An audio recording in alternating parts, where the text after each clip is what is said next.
CSK அணி 2024 ஐபிஎல்லில் புதிய கேப்டனாக ருத்ராஜ் கெய்க்வாட்டை அறிவிச்சிருக்காங்க. என்னங்க சொல்கிறீங்க? டோனியை 2024 ஐபிஎல்லில் கேப்டனாக பார்க்க முடியாதா?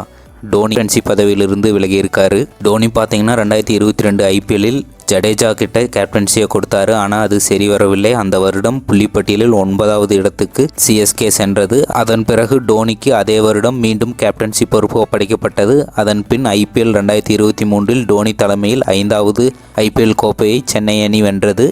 சிஎஸ்கே அணி அதன் பின் ஐபிஎல் 2024 ருத்ராஜ் கெய்க்வாட்டை கேப்டனாக அறிவிக்கப்பட்டுள்ளார். ருத்ராஜ் கெய்க்வாட் இதற்கு முன்னர் கேப்டனாக ஏசியன் கேம்ஸில் இந்திய அணிக்காக தங்கப்பதக்கம் வென்றுள்ளார்.